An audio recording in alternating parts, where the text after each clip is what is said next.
Bonjour. Le programme Innovation pour la défense, l'excellence et l'innovation, ou IDE, est le nouveau programme d'accès à l'innovation du ministère de la Défense nationale, administré par la sous-ministre adjointe Sciences et Technologies. C'est un programme d'accès à l'innovation créé pour encourager les Canadiens à participer, à identifier des solutions pour les difficiles défis des domaines de la défense et de la sécurité. Le programme est ouvert à presque tous les Canadiens. L'innovateur dans son sous-sol, la petite industrie, la grande industrie, les organisations à but non lucratif, le milieu académique et les entités municipales, territoriales, provinciales, seulement les employés du gouvernement fédéral ne peuvent pas y participer.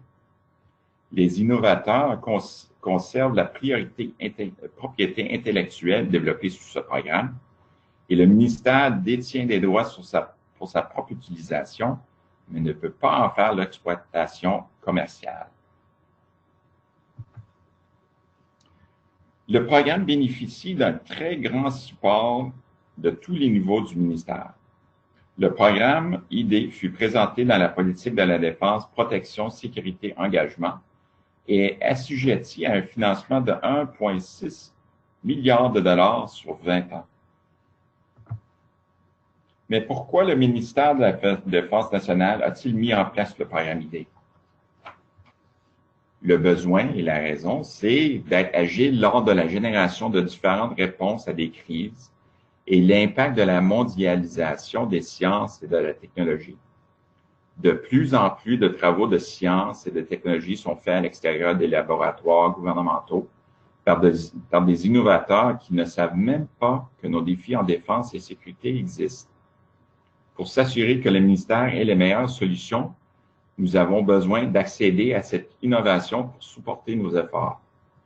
En s'alignant avec l'agenda du gouvernement fédéral sur l'innovation, le programme IDE met en place de multiples nouvelles façons de supporter la recherche et d'encourager le développement de ces solutions.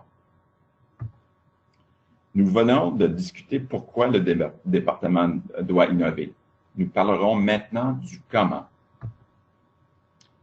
Pour commencer, nous confirmons que le développement du programme IDE s'est fait en utilisant de l'information provenant de nos alliés ayant eux-mêmes développé des programmes d'accès à l'innovation, comme les États-Unis avec la Third Offset Strategy, l'Australie avec le Innovation Hub et le Royaume-Uni avec la Defense Innovation Initiative. Nous avons collaboré avec ces pays et avons appris beaucoup de leçons utiles. 4 principaux facteurs ont émergé. La première, c'est que les processus d'affaires agiles sont essentiels pour interagir avec les innovateurs et à être capable de collaborer en semaines, mois et non pas années. Des équipes multidisciplinaires, les défis et la défense sont complexes et vont requérir de multiples expertises pour les résoudre. En certains des éléments d'idées vont encourager les innovateurs à travailler ensemble. La troisième, c'est l'apprentissage rapide au moyen d'essais fréquents. Pour certains des éléments d'idées, plusieurs innovateurs seront invités à travailler sur un défi en même temps et ce nombre diminuera par des vagues successives d'évaluation. Les problèmes les plus difficiles attirent les meilleures idées. Nous allons nous assurer que les défis à résoudre seront les plus importants pour nous. Le programme IDE est basé sur 3 piliers.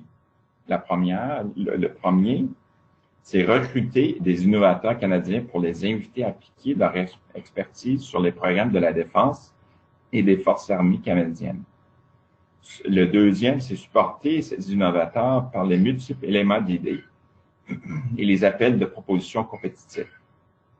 Et le dernier, c'est permettre aux innovateurs de démontrer leurs solutions aux défis de la défense.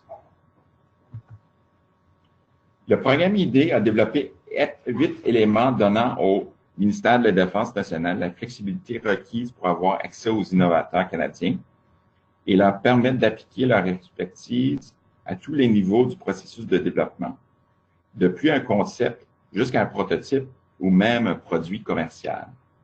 Le programme IDE a 8 éléments, 5 éléments d'accès à l'innovation et 3 éléments catalyseurs.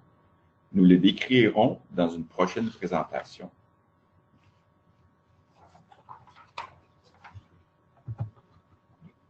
Le processus d'idées commence au niveau de l'identification des priorités du ministère de la Défense nationale et des Forces armées canadiennes et de leurs programmes associés.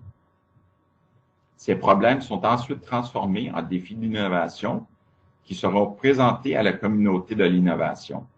Par le programme IDEE, les innovateurs sont invités à soumettre des propositions pour identifier des solutions potentielles, pour potentiellement mener à une amélioration des capacités de la défense. Exemple du rôle potentiel d'IDEE. Les programmes les plus difficiles sont transformés en plusieurs défis pour être résolus par les innovateurs dans le but de générer de nouvelles capacités. Les scientifiques de la sous-ministre adjointe de la Défense travaillent à définir les défis qui sont pertinents à partager clairement avec les innovateurs. Prochain exemple, en ayant pour objectif d'identifier l'impact potentiel de l'intelligence artificielle sur les forces terrestres, de multiples défis sur des sujets comme les véhicules autonomes, sur les soldats, sur les senseurs, etc., sont présentés simultanément aux innovateurs. Encore une fois, comme mentionné au début de la présentation, la liste d'admissibilité est très inclusive et représente des organisations à travers le Canada. Et les règles sur la propriété intellectuelle sont très simples. Les innovateurs conservent la propriété intellectuelle développée sous ce programme.